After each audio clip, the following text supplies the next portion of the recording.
Hello everyone! Welcome back to my YouTube channel, Curlyzhed vlog, and for today's video, I'm going to share with you how to crochet this bow hair tie.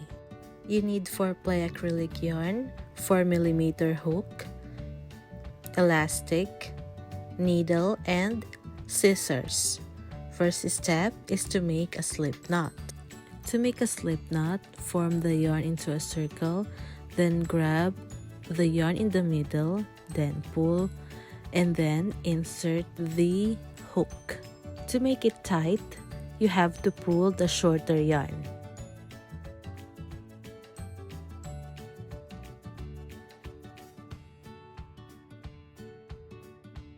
Next, make a chain of 33. To make a chain, yarn over and pull through, yarn over and pull through, yarn over and pull through.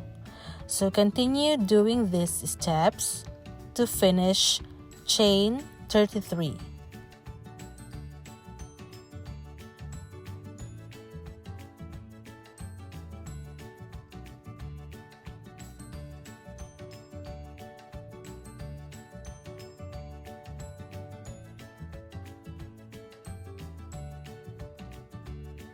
And this is how it looks like after making 33 chains. And now, skip the first stitch from the hook and then make a slip stitch on the next one. To make a slip stitch, insert the hook on the chain, yarn over and pull through also on the loop. On the next stitch, make one single crochet.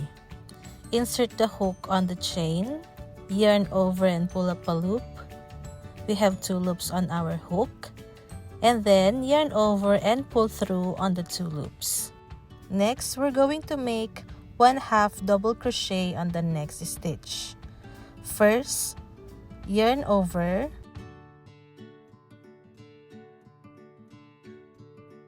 insert the hook on the next chain, then yarn over and pull up a loop. We have 3 loops on our hook, then yarn over and pull through on the 3 loops. On the next chain, we're going to make 1 double crochet. To do that, yarn over, insert the hook on the next chain, yarn over and pull up a loop. We have 3 loops on our hook. Next, yarn over and pull through on the 2 loops. We have 2 loops on our hook, then yarn over and pull through on the last 2 loops. Next, make another 1 double crochet on the next stitch. To do that, yarn over and insert the hook on the next chain, yarn over and pull up a loop. We have 3 loops on our hook. Yarn over and pull through on the 2 loops. Then yarn over and pull through on the last 2 loops. On the next chain, we're going to make 1 treble. To do that, yarn over twice. Then insert the hook on the next chain. Yarn over and pull up a loop. We have 4 loops on our hook. Then yarn over and pull through on the 2 loops. Then yarn over and pull through on the next 2 loops. Then yarn over and pull through on the last 2 loops. Next, we're going to make 1 double crochet. Again, yarn over, insert the hook on the next chain, yarn over and pull up a loop. We have 3 loops on our hook. Yarn over and pull through on the 2 loops. Yarn over and pull through on the last 2 loops. Again, on the next chain, 1 double crochet, yarn over and insert the hook on the next chain. Yarn over and pull up a loop. Yarn over and pull through on the 2 loops.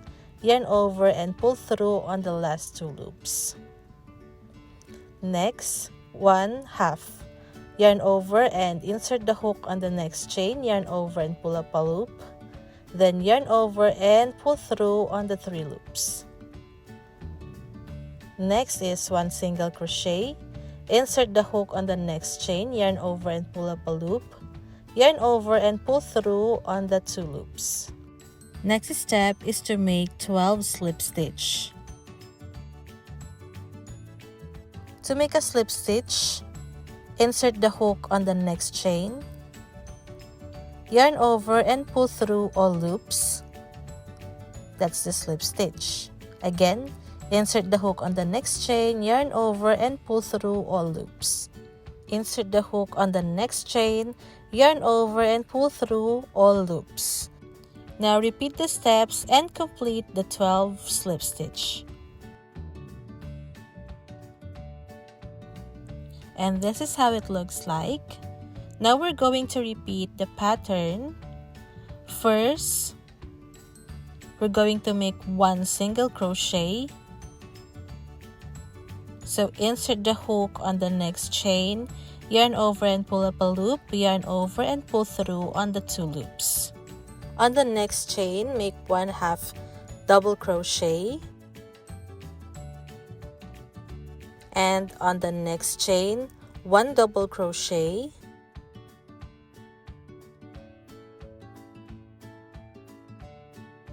And on the next chain, another 1 double crochet. Then treble crochet on the next chain.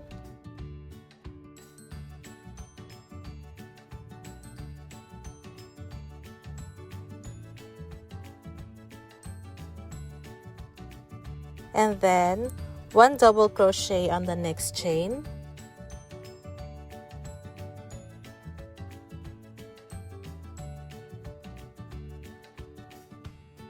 And another 1 double crochet on the next chain.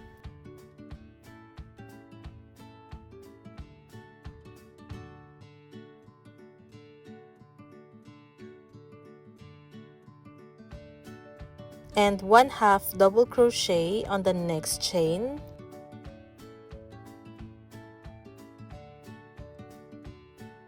Then 1 single crochet.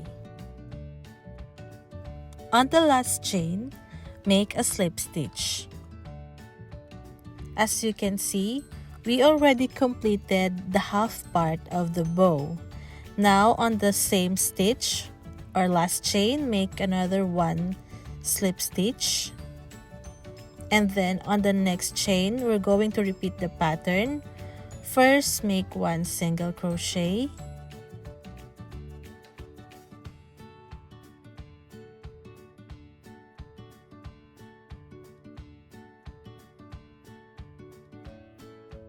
Then on the next chain, make 1/2 double crochet.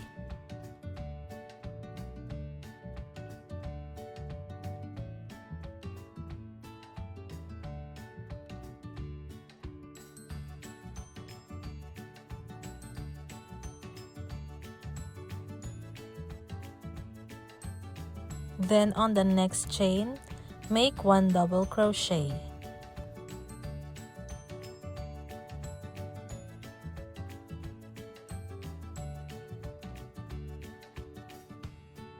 Next, make another 1 double crochet on the next chain.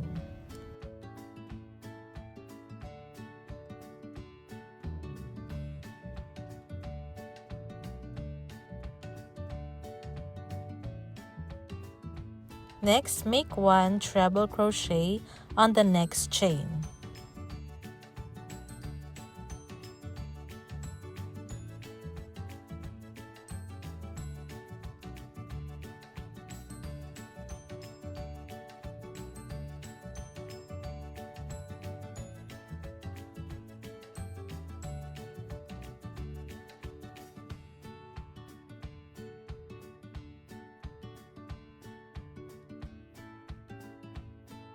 Next, make 1 double crochet on the next chain.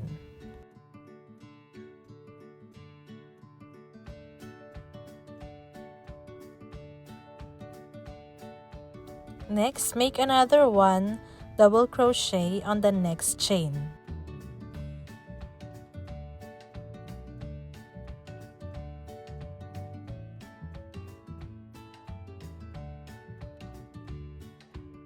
Next, make 1/2 double crochet on the next chain.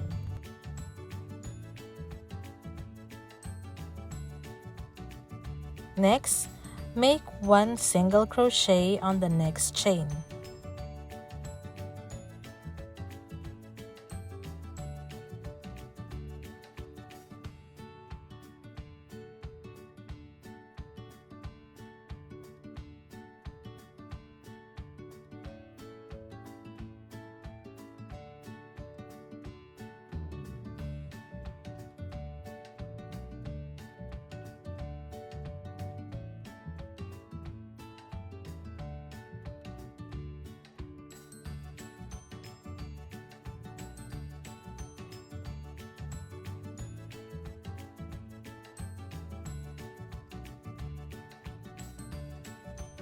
Next, make 12 slip stitch.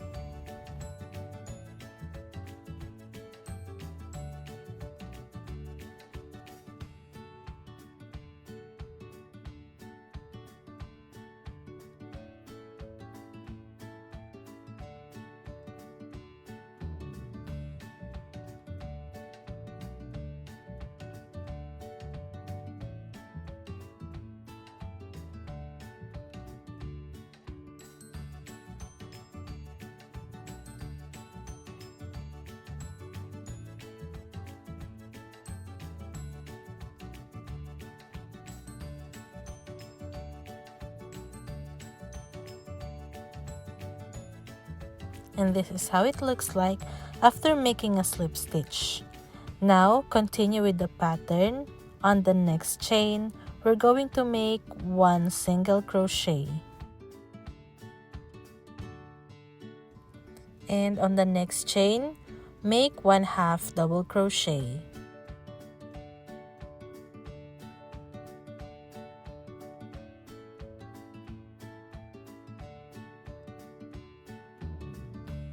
Next, make 1 double crochet on the next chain.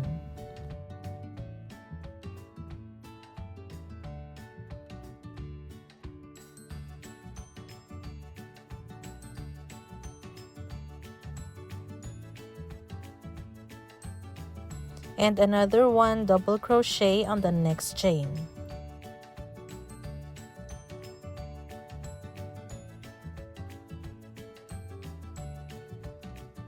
On the next chain, make 1 treble crochet.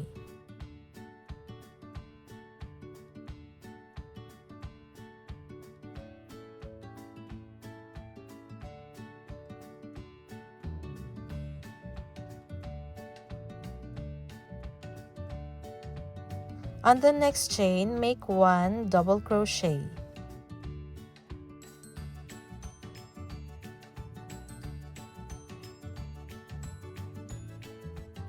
On the next chain, make 1 double crochet.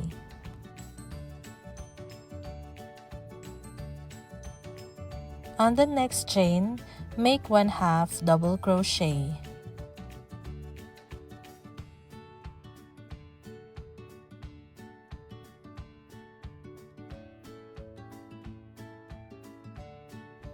On the next chain, make 1 single crochet.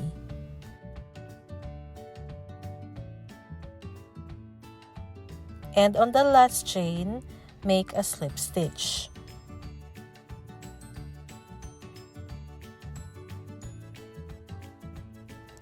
Now cut the yarn ends and fasten off.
And this is the final outcome. Now grab your elastic and make a knot.